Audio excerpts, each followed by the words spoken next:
बेटा last class में मैंने आपको CFSE पढ़ा रहा था, क्रिस्टल फील्ड स्प्लिटिंग एनर्जी, है ना। और क्रिस्टल फील्ड स्प्लिटिंग एनर्जी में मैंने आपको बताया था कि हमारे पास जो ऑक्टाहेड्रल कॉम्प्लेक्सेस होते हैं वो हमारे पास स्प्लिट कैसे करते हैं। मैंने आपको पूरा डिटेल में बताया। इलेक्ट्रोस्टैटिक मॉडल है, उसके बाद लो एनर्जी होती है, हायर एनर्जी में पहुंचते हैं, फिर कैसे टूटते हैं, ये सारी कहानी हम लोगों ने देख ली थी। उसके बाद हमने देखा था कि लास्ट में हमारे पास EG ऊपर और T2G नीचे होता है in case of octahedral complex. यहाँ तक हम लोगों ने देख लिया था। इलेक्ट्रॉन भरने मैंने आपको सिखा दिए थे, राइट, ये सारी कहानी थी। उसके बाद हमारे पास कहानी आती है कि कौन से लिगेंड पेयरिंग अप कराएंगे, कौन से नहीं कराएंगे। तो इसका आइडिया आप लोगों को मैं ऑलरेडी दे चुका हूँ। जो वीक फील्ड लिगेंड होंगे वो पेयरिंग अप नहीं कराएंगे, जो स्ट्रॉन्ग फील्ड लिगेंड होंगे वो हमारे पास पेयरिंग अप कराएंगे, राइट। यहाँ तक किसी को कोई डाउट था? नहीं। अब स्ट्रॉन्ग फील्ड लिगेंड और वीक फील्ड लिगेंड के लिए मैंने आपको बताया था कि हमारे पास फील्ड स्ट्रेंथ के बेस पर एक स्पेक्ट्रोकेमिकल सीरीज निकाली जाती है, और वो स्पेक्ट्रोकेमिकल सीरीज इस समय आपके बोर्ड पर लिखी हुई है। अगर बिल्कुल लाइन वाइज सीक्वेंस बोलोगे तो मुझे भी याद नहीं है, लेकिन मैंने आप लोगों को एक ऑर्डर दिया था। सबसे बढ़िया कौन होंगे? कार्बन डोनर्स, फिर नाइट्रोजन डोनर, फिर ऑक्सीजन डोनर और फिर हेलोजन्स। इनके बीच में मान के चलो सल्फर भाई साहब अपनी जो है डंडा घुसाते हैं बीच में, बस बाकी सब कुछ सेकंड है। सबसे पहले हेलोजन में भी तुम्हारा आयोडीन है, फिर ब्रोमीन है, फिर आपके पास SCN आता है, फिर आपके पास क्लोरीन आ जाता है, फिर आपके पास H2 नेगेटिव आएगा, फिर आपके पास फ्लोरीन आ जाता है। तो ये हेलोजन वाले केस खत्म हो गए। अब इसके बाद अगर आप देखोगे तो ऑक्सीजन डोनर होंगे वहां पर, ठीक है, ऑक्सीलेट होगा वहां पर, ठीक है। फ्लोरीन के बाद ऑक्सीलेट होगा, फिर वाटर का मॉलिक्यूल होगा, फिर हाइड्रोक्साइड आयंस होंगे। अब यहाँ पर आपके पास ऑक्सीजन डोनर खत्म हो गए। अब कौन से आएंगे आपके पास?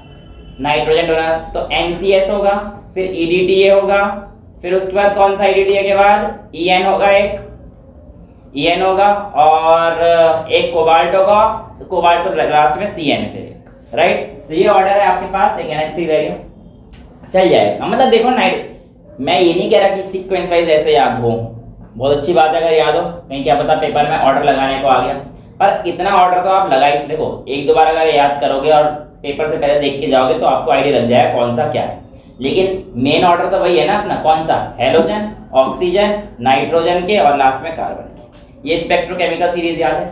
अब यहाँ पर मेरे पास नीट जो मैंने आपको बोला था 2016 में जो क्वेश्चन आया था वो किसके बेसिस पे था? CFSE के बेस पर था। हालांकि बोर्ड में VBT जो मैंने आपको इससे पिछले लेक्चर में कराई वो ज़्यादा पूछी जाती है। CFT से पहले लेक्चर जो मैंने VBT आपको समझाई थी जिसमें मेरी स्पीड काफ़ी धीरे थी वो ज़्यादा पूछी जाती है, लेकिन CFT को भी उतनी ही इंपॉर्टेंस दी जाती है। यानी कि इन दोनों में से एक का आना 100% है, VBT या CFT का बोर्ड्स के एग्जाम, ठीक है। तो आज CFT का मैं आपको स्प्लिटिंग तो सिखा चुका। अब मैं आपको सिखाऊंगा कि एनर्जी कैसे कैलकुलेट करते हैं। तो देखो बेटा, मैंने आप लोगों को पिछली बार यहाँ पर ये बताया था कि ये हमारे पास एवरेज एनर्जी का केस था। इस एवरेज एनर्जी से हमारे पास यहाँ पर तो जो एक्सेस में थे, मैंने बताया था ना एक्सेस वाले ज्यादा अटैक करते हैं, या फिर आपके NCERT लिखती है एक्सेस वाला को ज्यादा रिपल्शन होता है। ये टूटते ही क्यों है? देखो ये जो हमारे पास D5 होता है ना, ये पहले तो हमारे पास डीजनरेट होता है, 5 ऑर्बिटल डीजनरेट होते हैं। इसका मतलब ये है कि ये सेम एनर्जी लेवल पर रहते हैं। एवरेज एनर्जी तो सबकी सेम ही आएगी बच्चा, इसलिए सेम एनर्जी लेवल पर रहते हैं। लेकिन जब हमारे पास लिगेंड का रिपल्शन या मैटर और लिगेंड का अट्रैक्शन या अट्रैक्शन रिपल्शन जो भी चीजें होंगी, क्योंकि देखो लिगेंड के इलेक्ट्रॉन आपस में रिपल्शन करेंगे, मेटल के इलेक्ट्रॉन और लिगेंड के इलेक्ट्रॉन भी आपस में रिपल्शन करेंगे, तो इसकी वजह से कोई ना कोई दिक्कत तो आएगी। इस रिपल्शन की वजह से यहाँ पर जो डीजनरेसी है, डीजनरेसी का मतलब क्या होता है कि आपके पास ये सभी जो ऑर्बिट्स हैं सेम लेवल ऑफ एनर्जी में ये खत्म हो जाती है, और इसी वजह से ये ऊपर जाते हैं। इनमें ज्यादा रिपल्शन होता है एक्सेस वाले में, dx2 y2 और dz2 में, और dxy yz zx में थोड़ा सा कम रिपल्शन होता है, इसलिए एवरेज एनर्जी से ये नीचे आ जाते हैं, ये ऊपर चले जाते हैं, राइट। ये कहानी तो हमारे पास क्लियर थी। अब ऊपर क्या थे हमारे पास? EG और नीचे क्या थे? T2G, right. ये कहानी भी आप लोगों को क्लियर है, यहां तक तो कोई दिक्कत नहीं है। चलिए अब सुनिए क्या कहानी है। अब मैंने आपको बताया था कि हमारे पास जो सेंटर है वो हमारे पास बरी सेंटर है, और बरी सेंटर के ऊपर की जो एनर्जी थी वो आपको लिखवाई थी मैंने 3/5 लिखवाई थी डेल्टा ओ, और ये वाली जो लिखवाई थी ये कितने लिखवाई थी 2/5 डेल्टा ओ। अब कई किताबों में ये माइनस में दे रखा है, वो गलत नहीं है, एक्चुअल में सही वही है, पर ये प्लस माइनस का खेल क्या है इस चीज को समझ लें बेटा।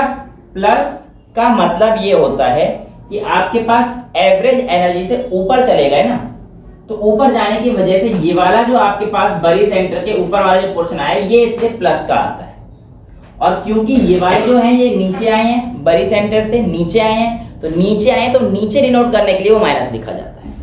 तो प्लस और माइनस क्लियर है क्यों लिखा जाता है, इसमें तो कोई दिक्कत नहीं है। अब मैं आपसे कहता हूं किसी एक स्ट्रॉन्ग फील्ड लिगेंड के लिए और एक केस लेता हूं मैं वीक फील्ड लिगेंड के लिए, मुझे बताइए कि आपके पास स्प्लिटिंग एनर्जी कितनी होगी। ध्यान सुनिएगा इस चीज को, क्या बोल रहा हूं, स्प्लिटिंग एनर्जी कितनी होगी। तो बेटा आप लोगों के पास यहाँ पर जो वैल्यू आएगी ये टोटल एनर्जी होगी, यही होगी ना टोटल एनर्जी तो स्प्लिटिंग वाली। तो बस अगर मैं आपसे कहता हूँ लेट्स से 6 इलेक्ट्रॉन्स को भरना है आपने, ठीक है, 6 इलेक्ट्रॉन केस बहुत ही बढ़िया यहाँ पर आपको समझ में आ जाएगा। देखो 6 इलेक्ट्रॉन के केस में पहले मैं स्ट्रॉन्ग फील्ड लिगेंड ले लेता हूँ, तो 1 2 3 4 5 6 क्योंकि पेयरिंग अप हो जाएगा ना, स्ट्रॉन्ग फील्ड लिगेंड तो बेटा पेयरिंग अप हो जाएंगे, और अगर ये पेयरिंग अप हो गए हैं तो इसका मतलब सारे के सारे लिगेंड किस में है हमारे पास, सॉरी सारे के सारे इलेक्ट्रॉन किस में है, सिर्फ T2G में, EG में तो कोई इलेक्ट्रॉन है नहीं, तो इसकी जो एनर्जी आएगी वो कितना आएगा -2/5 इनटू जितने इसके नंबर ऑफ इलेक्ट्रॉन है, कितने इलेक्ट्रॉन है 6, समझ में आ गया। तो 0.4 इंटू 6 कितना आ गया -2, ये इसकी एनर्जी आ गई। लेकिन यही एनर्जी अगर आपसे पूछेगा कि splitting energy weak field ligand के केस में कितना होगा, अगर आपके पास 6 इलेक्ट्रॉन वाला कोई केस आ गया है तो बेटा उसी केस में पेयरिंग थोड़ी सी अलग होगी ना। वीक फील्ड लिगेंड के केस में T2G और EG की पेयरिंग तो कहानी अलग अलग होगी, 1 2 3 4 5 और 6, राइट। इस बार टोटल एनर्जी देखिए, यहाँ पर कितना है हमारे पास 0.4 इंटू 4 होगा, ये माइनस का होगा, और प्लस 2 है किसके 0.6 के, 3/5 मतलब 0.6 लिख रहा हूं डायरेक्ट में, 0.6 इंटू 2 समझ में आ गया क्यों लिखा है, जितने नंबर ऑफ इलेक्ट्रॉन्स है, समझ में आ रहा है बेटा, कोई दिक्कत तो नहीं है यहाँ पर। अब यहाँ पर आपके पास क्या आएगा 0.4 इंटू 4 1.6 माइनस का प्लस 1.2, तो और एनर्जी कितनी आ गई माइनस की 0.4, तो आपको फर्क दिख गया, समझ में आया। ये स्प्लिटिंग एनर्जी निकाल, कोई टफ तो है नहीं, सिंपल सा है।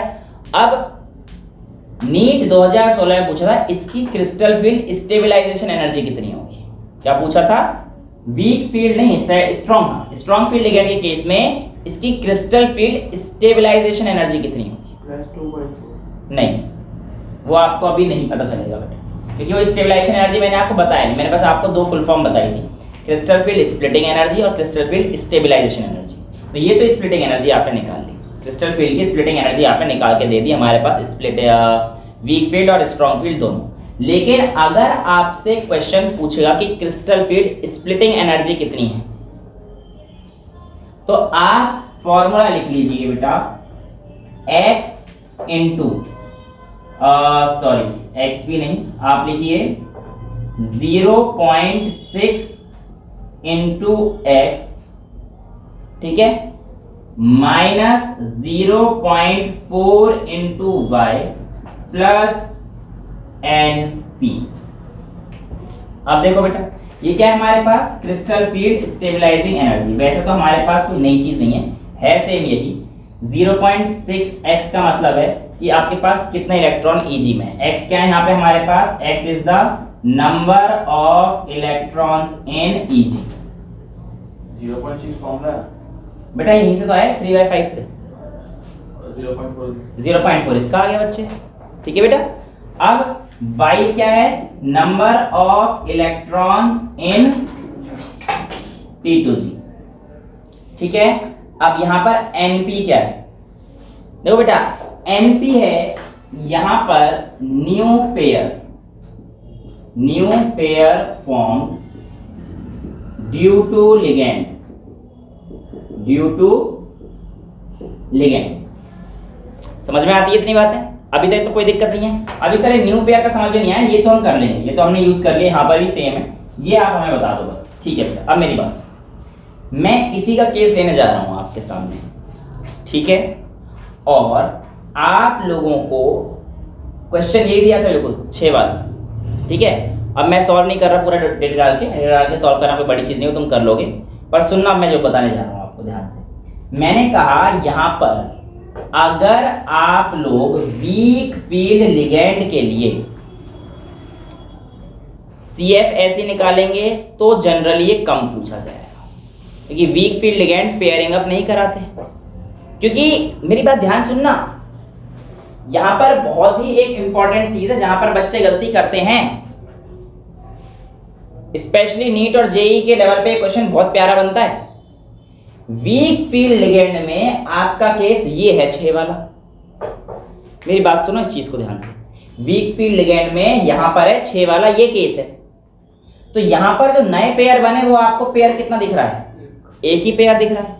तो जो आपका आंसर आएगा वो यहाँ पे क्या आएगा, जो इसकी वैल्यू डालोगे भाई, लेट्स से चलो कर ही देते हैं 0.6 इंटू एक्स। एक्स क्या था हमारे पास? Number of electrons in each यानी कि 2। 0.6 इंटू एक्स कितना आ गया? 2।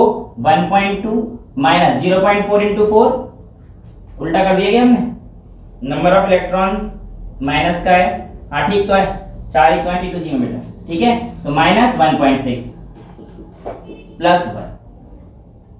समझ में आया? ये कहानी आप बिल्कुल भी मत करके आना।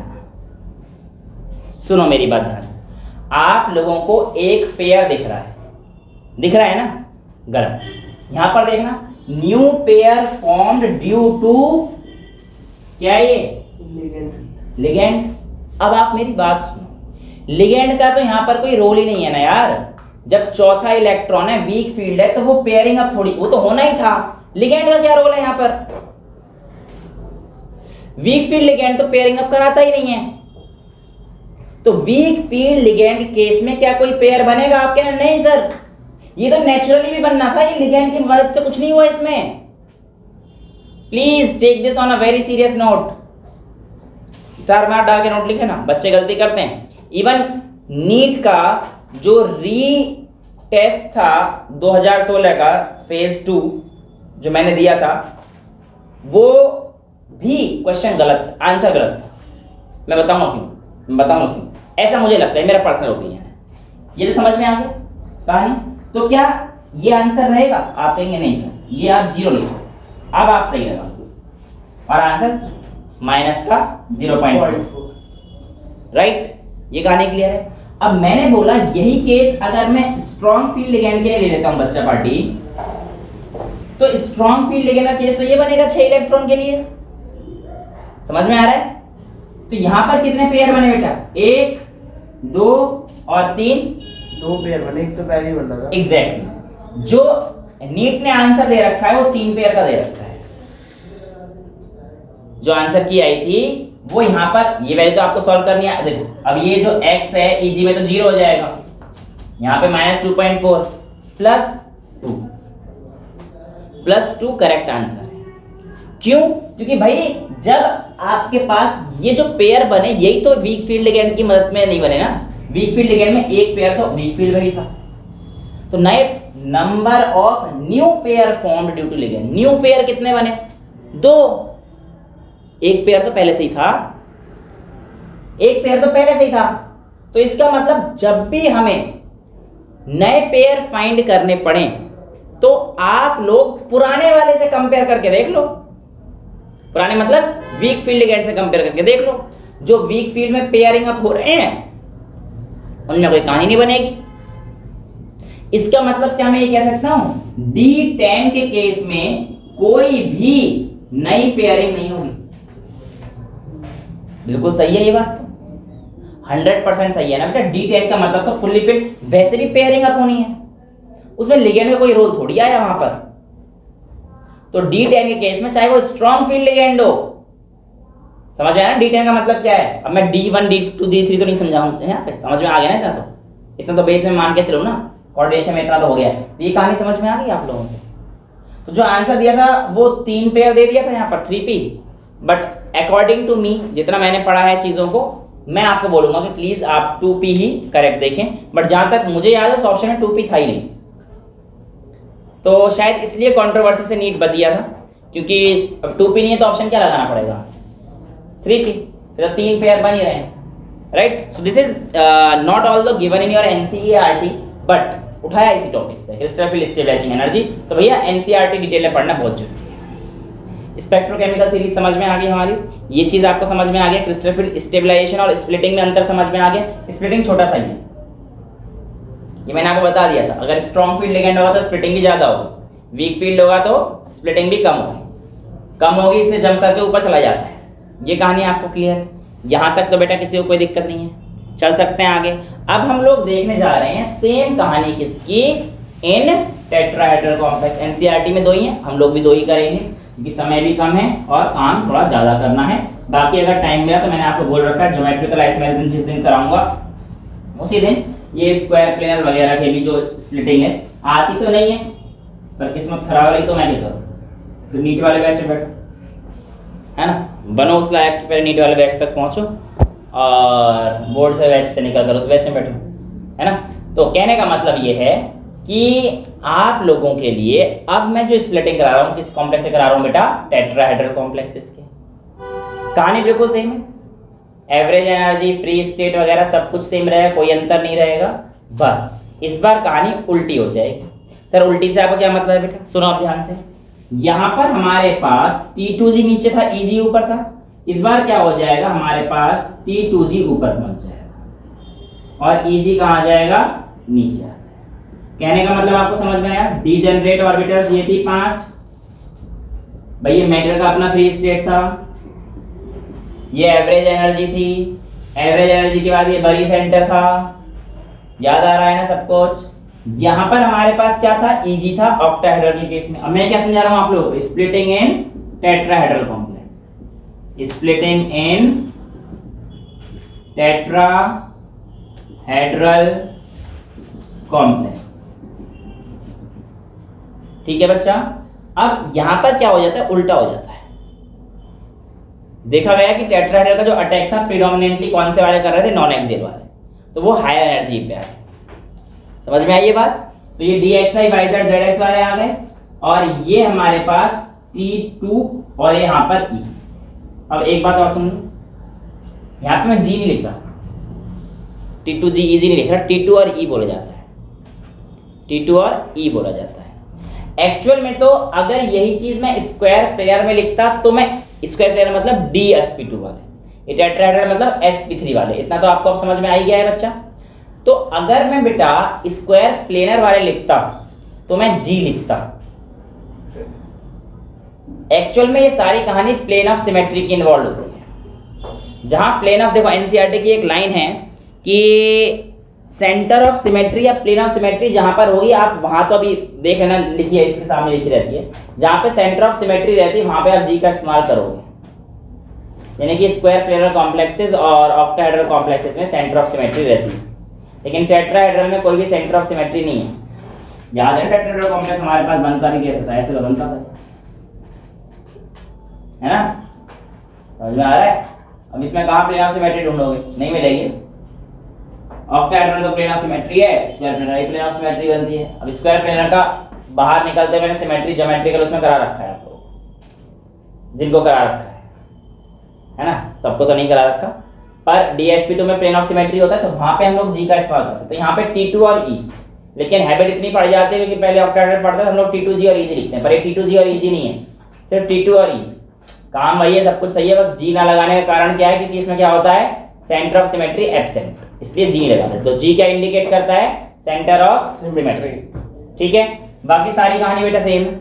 अगर स्ट्रॉन्ग फील्ड लिगेंड आएगा तो पहले EG के इलेक्ट्रॉन भरे जाएंगे, है ना। इस बार एनर्जी का जो हो जाएगा, ये नीचे क्या आ जाएगा, माइनस का 3/5 टाइम्स डेल्टा T, सेम है, वो अंतर नहीं रहेगा। यहाँ पर क्या रहेगा, प्लस का 2/5 डेल्टा T। देखो वहां पर क्या था, डेल्टा O, और यहाँ पर क्या है, डेल्टा T। अब आप लोगों से अगर पूछा जाएगा तो एक रिलेशन भी होता है कि आपके पास डेल्टा टी और डेल्टा ओ में क्या रिलेशन होता है, तो इनका एनर्जी का रिलेशन आप लिख लीजिएगा बेटा। डेल्टा टी बराबर होता है 4/9 टाइम्स डेल्टा ओ। ये पूरी डेरिवेशन कहाँ से आई कोई जरूरत नहीं है, बस एनसीईआरटी में दे रखा है रिलेशन, इसलिए मुझे बताना पड़ रहा है। ठीक है, डेरिवेशन काफी लंबी है, आती है पर तुम लोगों के लेवल पे नहीं है। बस ये पूछ रहे हैं कि भाई अगर टेट्राहेड्रल की इतनी तो बताओ ऑक्टाहेड्रल की कितनी होगी, तो क्या करना है हमें, कुछ भी नहीं भाई 9/4 इंटू डेल्टा टी कर दो। फिर ऑक्टाहेड्रल की पूछा है ना, तो 9/4 इंटू डेल्टा टी हो जाएगा, ये रिलेशन होता है। लेकिन इससे हमें ये क्या पता पड़ रहा है बेटा कि जो स्प्लिटिंग होती है, स्प्लिटिंग नॉट स्टेबलाइजेशन, ध्यान सुनिए, स्प्लिटिंग जो होती है यहाँ पर हमें इससे पता पड़ता है कि स्प्लिटिंग ज्यादा किस में होती है बेटा, octahedral as compare to tetrahedral. ये बात हमें यहां से पता पड़ जाती है। ठीक है, CF ऐसी सबको क्लियर है? यहां तक किसी बच्चे को कोई डाउट है? आगे चलते हैं, फिर बताइए फटाफट से चलें,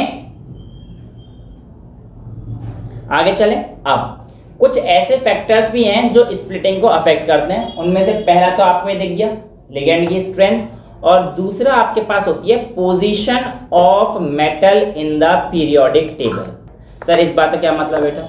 इस बात का मतलब ये होता है बेटा कि जो 4D और 5D के मेटल हैं, ये जो स्प्लिटिंग कॉज करेंगे इनकी ज्यादा होगी as compare to that of 3D metal. यानी कि अगर आपको एक 3D का मेटल जैसे जिंक, एक जैसे कैडमियम और फिर एक जैसे मरकरी, भाई आपसे कह दे एक जिंक दे दिया हमने, एक कैडमियम दे दिया, एक मरकरी, क्योंकि टेट्राहेड्रल कॉम्प्लेक्स इन्हीं के बनते हैं। मैंने आपको एक चीज करा चुका हूं, प्लेटिनियम पैलेडियम के हमारे पास स्क्वायर प्लेनर कॉम्प्लेक्स बनते हैं, जिंक कैडमियम मरकरी के हमारे पास टेट्राहेड्रल स्ट्रक्चर बनते हैं। अब इस टेट्राहेड्रल स्ट्रक्चर में अगर मैं आप लोगों से पूछूं कि बताओ सबसे ज्यादा स्प्लिटिंग किसकी होगी, तो आप लोग ये ऑर्डर लगा दें।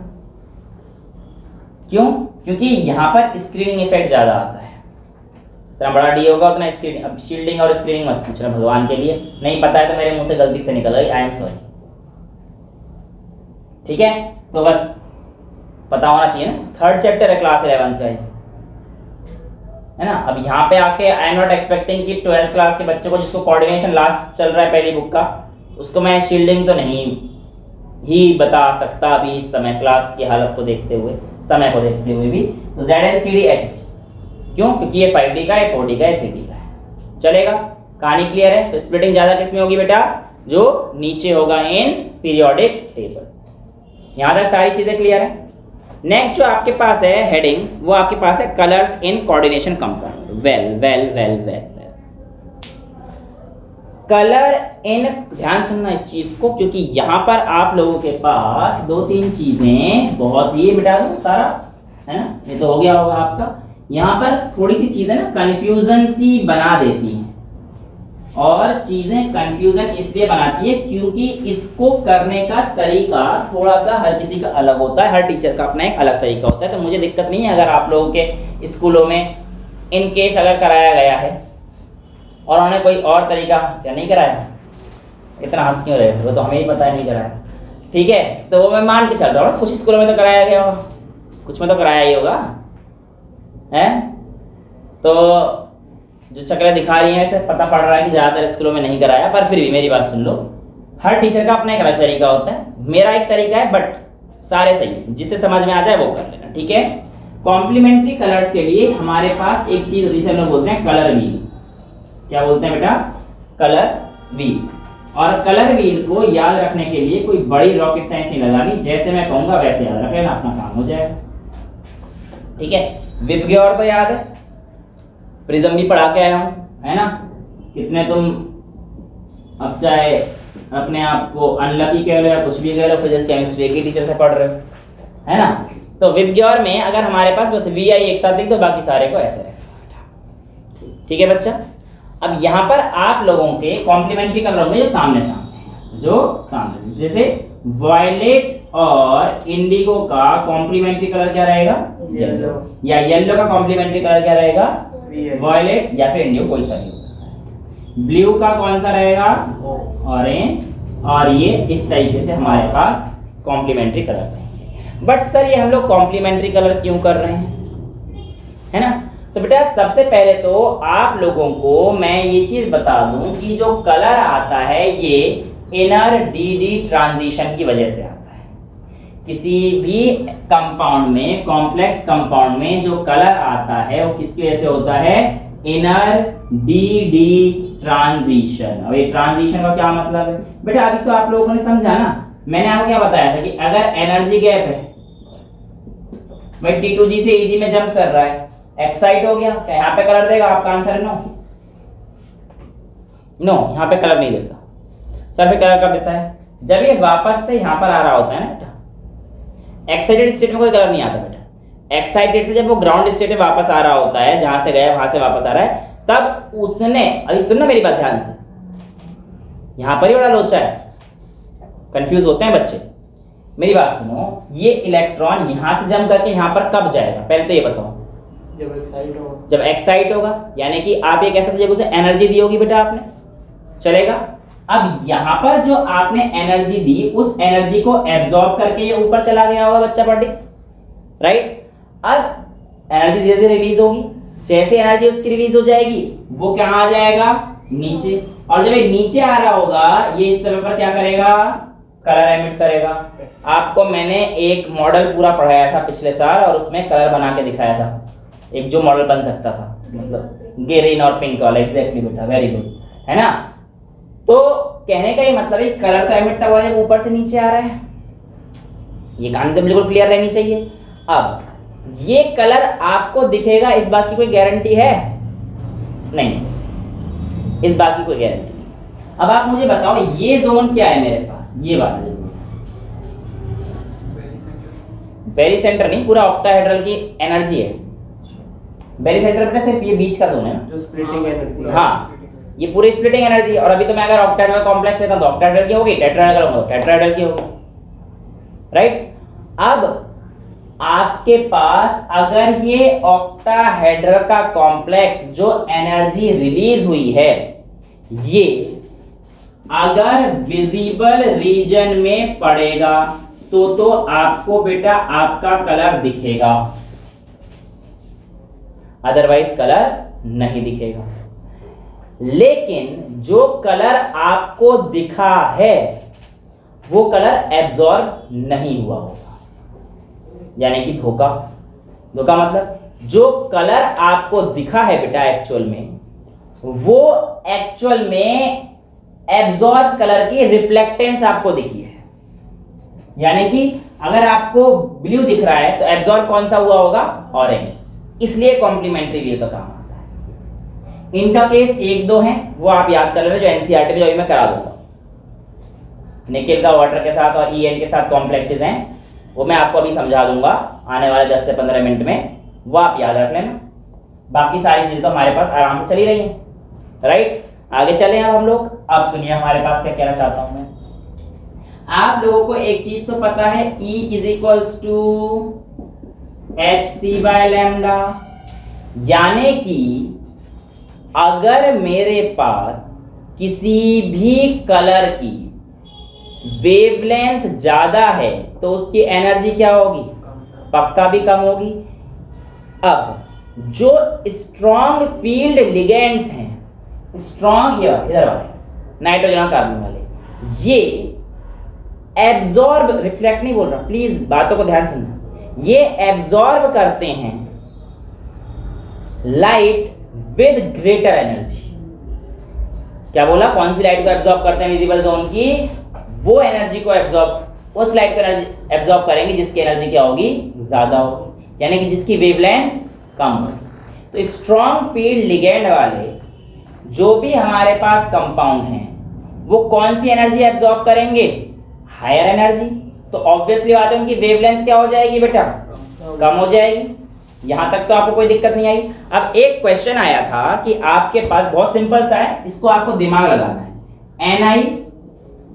NiEN3Cl2, एक कॉम्प्लेक्स आपका ये था, एक था आपका NiEN2H2O2 और Cl2, एक कॉम्प्लेक्स आपके पास ये था, और तीसरा था बेटा NiH2O6 और Cl।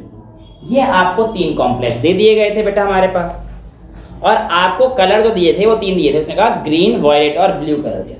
क्या क्या दे रखे हैं? ग्रीन, वायलेट और ब्लू। मैं बता रहा हूँ कि क्वेश्चन किस तरीके से आ सकता है।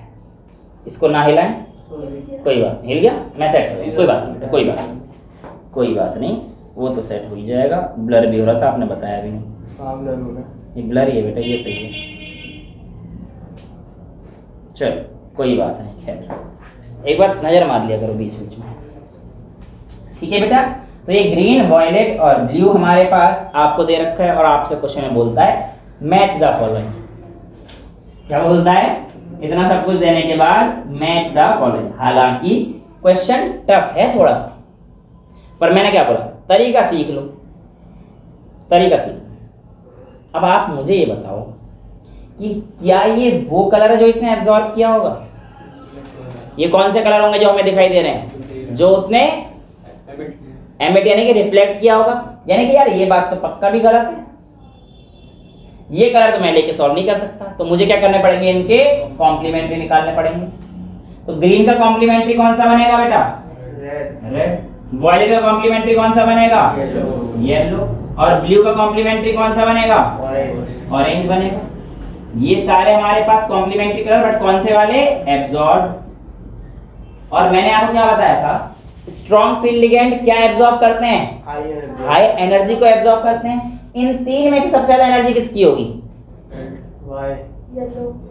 बेटा कमाल वाली बात कर रहे हो तुम्हें। अब तक अगर ये भी नहीं पता है फिर तो बेटा बहुत मेहनत की जरूरत है मेरे लिए। EVS वाला है, समझ लिया। ये EVS मतलब एनवायरमेंटल स्टडीज। तो एनवायरमेंटल स्टडीज में तो ये तो आता ही होगा। मैथ्स वाला भी है, फिजिक्स वाला भी है। वो माइक्रोब्स पढ़ता है आजकल, ये पढ़ना छोड़ रखा। पढ़ ले मेरे लाल। हाँ गलती से मिस्टेक हो गई, पर इतना तो जानता ही है तू। मैं समझ गया जैसे गलती हो गई, तो बहुत बड़ी गलती हो गई। तो यहाँ देख, आर हमारे पास क्या है? Red colour. इसकी वेवलेंथ बहुत ज्यादा है बट एनर्जी काफी कम है। Strong field ligand will absorb the light with high energy. इनमें सबसे हाई एनर्जी किसकी है? येलो की। यानी कि ये जो कंपाउंड है ये सबसे हाई एनर्जी का है, और ये वो कंपाउंड रहा होगा जो इनमें से सबसे स्ट्रॉन्ग रहा होगा। पहला। अब इनमें से सबसे स्ट्रॉन्ग कौन सा है बेटा? पहला वाला है। क्यों? देखो यहाँ पर एक weak field ligand, 2 weak field ligand, यहाँ पे कोई EN तो स्ट्रॉन्ग फील्ड लिगेंड में आता है, मैंने इसलिए नहीं बिठाया था। 3 स्ट्रॉन्ग फील्ड। ये स्ट्रॉन्ग फील्ड लिगेंड है, और स्ट्रॉन्ग फील्ड लिगेंड कौन सा कलर एब्जॉर्ब करेगा? High energy. हाई एनर्जी वाला या कम वेवलेंथ वाला? बात एक ही है, ठीक है। कम वेवलेंथ बोल लो पर हाई रखो ना यार सारी चीजें। हाउ इज द जोश बोलेंगे तो क्या बोलोगे? हाई। तो बस हाई हाई रखो। अभी तो लोग ऐसे हाई, ऐसे किसका हाई होता है? खैर मेरी बात सुनो, ये किसका आ गया? मतलब ये वाला जो कॉम्प्लेक्स रहा होगा ये किसका आ जाएगा? वायलेट से मैच करेंगे। येलो तो हम निकाल रहे हैं, करने का तरीका है, ये तो हमने निकाला होगा। अब यहाँ पर देखो वीक फील्ड लिगेंड है 2, यहाँ पे बहुत ही ये सबसे ज्यादा वीक है, तो ये सबसे कम एनर्जी को करेगा। यानी कि सबसे कम एनर्जी किसकी है? रेड की। तो अब हमारे पास ये ऑप्शन आ जाएगा, और इसका ऑप्शन कौन सा आ जाएगा बेटा? ब्लू आ जाएगा, ठीक है। तो इस तरीके से ये क्वेश्चंस होते हैं जो आप लोगों के पास किसके केस में आते हैं? कॉम्प्लीमेंट्री कलर के केस में आते हैं। एनसीईआरटी भी यहाँ पर एक चीज बोलती है, the colour in the coordination compound can be readily expressed in the terms of crystal field theory. तो बेसिकली वो इसी को बताना चाहती है। अब यहाँ पर इसने क्या बोल रखा है? TiH2O6। ध्यान सुनिएगा इस चीज को, मैंने बोला टाइटल में कॉम्प्लेक्स दे रखा होगा। TiH2O6 का 3 पॉजिटिव दे रखा है, जो कि हमारे पास ये एक वायलेट कलर में, किस कलर में दे रखा है? एनसीईआरटी ने वायलेट कलर में दे रखा है। अब यहाँ पर ध्यान से देखिएगा, ये एक ऑक्टाहेड्रल कॉम्प्लेक्स है, where the single electron Ti3+ is a 3D1 system. Exactly octahedral complex है, तो ये 3D1 में 3+ है। टाइटेनियम का क्या होता है? 3D2 4s2। अब ये +3 दिखा रहा है, तो इसका मतलब ये तो गया इलेक्ट्रॉन 3D1, तो ये हमारे पास केवल 3D1 आ जाएगा। 3D1 आ जाएगा, तो ये तो यही एनसीईआरटी की लाइन कह रही है कि भैया D1 का एक स्टेबल है, बस यही चीज कह रहा है। अब यहां पर देखो जरा, D1 का इलेक्ट्रॉन ऑक्टाहेड्रल केस में हमारे पास P2G नीचे हुआ करते थे बेटा, EG ऊपर हुआ करते थे। तो इलेक्ट्रॉन यहां पर है, तो इसके लिए हायर एनर्जी, ये तो बिल्कुल हायर एनर्जी का नहीं है, ये यहां से यहां पर जाएगा तो क्या कलर एमिट करेगा आप यहाँ? नो भाई, dxy से dyz या फिर dzx में जाएगा तो कोई कलर एमिशन नहीं होगा। Why? Because they are degenerate, बराबर है। ये सेम एनर्जी में जब जंप करेगा, इसके लिए हाई एनर्जी पॉसिबल कौन सी है? Eg वाली। तो देखो एनसीईआरटी की बिल्कुल लाइन टू लाइन क्लियर करके चल रहा हूं, अगर दिक्कत है तो पूछ लेना। फिर आगे बोलता है the next higher state available for electron is the MTEG level. अब देखो क्या बोलता है, if the light corresponding to energy of blue green region is absorbed by complex, if the light corresponding to blue green region, अगर ये वाला reason का absorb करता है कॉम्प्लेक्स से, तो देखो ये चीज इसने बोली है complex, it would excite the electron from T2G to the Eg level. यानी कि फिर जो कॉम्बिनेशन वो चेंज हो जाएगा। अभी यहाँ पर क्या है T2G1, अभी इस केस में नॉर्मल केस में जब हमारे पास ये वाला केस है इसका, अभी हमारे पास क्या है T2G1 Eg0, लेकिन अब इसने कौन सा एब्सॉर्ब किया, इसने कौन सा बोला? ब्लू ग्रीन कॉम्प्लेक्स का कलर एब्सॉर्ब करने के लिए बोला। इसने कहा अगर ये कलर हमारे पास एब्सॉर्ब करता है ब्लू और ग्रीन का, तो हमारे पास कहानी क्या हो जाएगी बेटा? T2G0 और Eg1, क्योंकि इस केस में आपका इलेक्ट्रॉन क्या हो जाएगा? एक्साइट हो जाएगा to higher energy level. Line clear है? यहां तक तो कोई दिक्कत नहीं है। फिर आगे ये बोलता है consequently the complex appears to be violet in colour. Basically 9.10 जो आपको ये दे रखा है फिगर, है ना, ये इसी में है, मेरी बुक में 9.10 आपको दिख जाएगा। ये वाला ग्राउंड स्टेट में एनर्जी लाइट आई तो ये एक्साइट होकर ऊपर चला गया। अभी जब वापस आएगा तो कलर एमिट करेगा, तो कौन सा कलर एमिट करेगा? वॉयलेट। बेसिकली अब यहाँ पे क्या है कि ब्लू ग्रीन का कॉम्प्लीमेंट देखो, ऑरेंज ग्रीन का रेड, तो ये मिक्सचर नाम कुछ यहाँ पे कलर दे रहा है। वे सारी जगह पर बिल्कुल परफेक्ट नहीं बनेगा, है ना, कॉम्प्लीमेंट्री कलर का जो मैंने आपको ऐसे कॉम्प्लेक्स दिए इनमें चल जाएगा। अब यहाँ पर जो कहना चाह रहा है ये चलेगा, ऐसा नहीं है कि बिल्कुल सारी चीजें गलत होंगी। यहाँ पर देखो इसने दे रखा है कलर ऑफ लाइट एब्सॉर्ब में, देखो येलो का इसने बोल रखा है कोऑर्डिनेशन एंटिटी कौन सी आएगी? वॉयलेट। तो यहाँ पर देखो आप येलो का वॉयलेट तो बन रहा है ना मेरा। दूसरा इसने बोल रखा है ब्लू ग्रीन का हमारे पास जनरली तो रेड आता है, तो देखो हमारे पास ब्लू ग्रीन का रेड, बेसिकली वेवलेंथ वगैरह ही फर्क पड़ता है। तो ब्लू का आपके पास ऑरेंज है, ग्रीन का रेड है, बट रेड की ज्यादा वेवलेंथ होती है तो वो चमकता भी ज्यादा है। ठीक है, तो इस तरीके से आपके पास ये कहानी पड़ती है। ठीक है, तो यहाँ पर ये चीज बोल रखा है consequently the complex appears violet in colour. ठीक है, the crystal field theory attributes the colour of the compounds to D transition, ये मैंने आप लोगों को समझा ही दिया है। ठीक है, अब मुझे बताओ अगर यहाँ पर लिगेंड नहीं होता तो क्या क्रिस्टल फील्ड स्प्लिटिंग एनर्जी कोई, या फिर स्प्लिटिंग होती किसी भी क्रिस्टल फील्ड की? नहीं होती। तो यहाँ पे ये चीज लिखता है कि अगर एब्सेंस ऑफ लिगेंड में होता ही नहीं है तो सब्सटेंस कैसा रहता है हमारे पास? कलरलेस। इस बात का क्या मतलब है? इस बात का मतलब ये है अगर आप टाइटेनियम में से, इसमें से अगर आप इसको हटा देते हो तो ये कैसा बन जाएगा बेटा हमारे पास?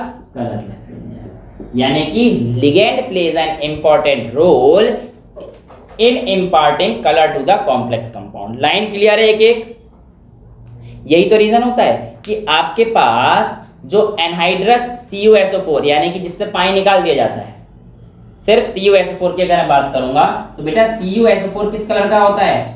व्हाइट कलर का आएगा जनरली। लेकिन जैसे ही आप इसमें लिगेंड डाल दोगे CuSO4.5H2 में, कौन से कलर का आ जाता है? ब्लू कलर का आ जाता है ना। और इसमें कितनी हाइड्रोजन बॉन्डिंग होती है पता है इस कॉम्प्लेक्स में? हाँ, ये क्वेश्चन आ रखा है नीट बेटा। इसमें केवल एक हाइड्रोजन बॉन्डिंग होती है, 5 तो कॉपर के साथ बॉन्ड बनाते हैं, 5 वाटर, 5 में से 4 वाटर कॉपर के साथ बॉन्ड बनाते हैं और एक ही जो हमारे पास है वो हाइड्रोजन बॉन्ड में इन्वॉल्व होता है। ठीक है, तो एक oxygen is involve in hydrogen bonding, बाकी चारों जो है हमारे पास कॉपर के साथ बॉन्ड बनाते हैं। वेल यहाँ पर देखिए एक और यहाँ पे इलस्ट्रेट दिया है NiH2O का कॉम्प्लेक्स, निकेल और H2O6 का कॉम्प्लेक्स है। अब इसमें क्या लिया, ध्यान सुनना बेटा मेरी इस चीज को। यहाँ पर आप लोगों को बताना चाह रहा है कि लिगेंड का इन्फ्लुएंस कैसे होता है। देखो मैंने आपको जो करके दिखाया वो निकेल का EN के साथ करके दिखाया ना, तो ये यहाँ पर यही चीज तो बताना चाह रहा है। ये जो कॉम्प्लेक्स मैंने आपको कॉम्प्लीमेंट्री कलर दिखाया, अब यहाँ पर ये NCERT क्या कह रही है, पहले इस चीज को एक बार समझ लीजिए और ध्यान से देखिए। देखो पहला आया आपके पास निकेल H2O6, इसके साथ आपने EN रिएक्ट कराया, तो ये जो कंपाउंड है ये मेरे पास भाई केवल और केवल हमारे पास किस रेशियो में, ये आपको देखना है। इसने बोल रखा है मोलर रेशियो ले लो जब आप 1:1, कि मैं आपको समझा चुका ना 1:1 क्या होता है, 1:2 क्या होता है, 2:1 क्या होता है, मैं सारी चीज समझा चुका हूँ आप लोगों को, ठीक है। तो यहाँ पर इसने बोला कि जब आप लोगों के पास कोई भी अंदर लिगेंड में एक भी EN नहीं है तो ये 1:1 का रेशो दे रखा है। तो ये पेल ब्लू कलर का आया है। कैसे कलर का आया बेटा हमारे पास? पेल ब्लू कलर का, मतलब ये कुछ इस तरीके से, ठीक है। दूसरा जो कंपाउंड आया है निकेल H2O4, देखो कोऑर्डिनेशन नंबर तो मेंटेन करना पड़ेगा, एक ही EN है तो ये हो गया 2:1 का रेशियो। EN 2 है, वाटर है, ठीक है। EN 2 बाहर है, एक इधर है, 2 अंदर एक बाहर, तो 2:1 का रेशियो हमारे पास यहाँ पे जो बताना चाह रहा है 2:1 का रेशियो है। तो यहाँ पर हमारे पास कौन सा कलर आएगा बेटा? दूसरा देखो ब्लू और पर्पल सा कलर जो आ रहा है H2O4 EN वाले केस में ही ब्लूइश सा कलर आएगा, ठीक है। और लास्ट केस में जहाँ पे 2 EN है, EN 2 है, यानी कि 3:1 का रेशियो। भाई 2 EN का एक पूरे कॉम्प्लेक्स है, 3 हो गया, एक EN बाहर, 3:1 का रेशियो जब आएगा तो कॉम्प्लेक्स कौन सा आ रहा है? पूरा वाइट कलर का आ रहा है। यानी कि हमें क्या पता पड़ रहा है बेटा कि जैसे जैसे आपके लिगेंड्स आप अगर चेंज कर रहे हैं तो क्या आपके कलर्स में चेंज आ रहा है? बिल्कुल आ रहा है। इसका मतलब ligands play a very important role in imparting colour to the compounds. तो ये जो आपके पास colour in the coordination compounds थे, ये सारी चीजें हम लोगों ने आपको कर ली है, ठीक है। एक बार मैं आप लोगों को इंटेक्स क्वेश्चन करा देता हूँ, है ना। ये मैंने इंटेक्स क्वेश्चन बाद में कराए थे सारे, बाद में कराएंगे, ठीक है। तो आज के लिए इतना ही रखेंगे। इथेन 1,2-डायमीन वगैरह सारी चीज़ें क्लियर हैं इसमें, यहाँ तक तो कोई दिक्कत नहीं है। तो अब जो चीज़ें बची बहुत ही सिंपल शॉर्ट सी बची हैं, हाँ सिनर्जिक बॉन्डिंग वगैरह मैं आपको करा दूंगा, और अगर टाइम मिला तो फिर एक्स्ट्रा क्वेश्चन देख लेंगे, वरना इंटेक्स्ट वगैरह अगली क्लास में मैं ख़त्म कर दूंगा, और लंबी क्लास चली तो फिर बाकी क्वेश्चन आंसर भी खत्म हो जाएंगे। आज के लिए इतना ही रखेंगे। That's all for today, thank you so much.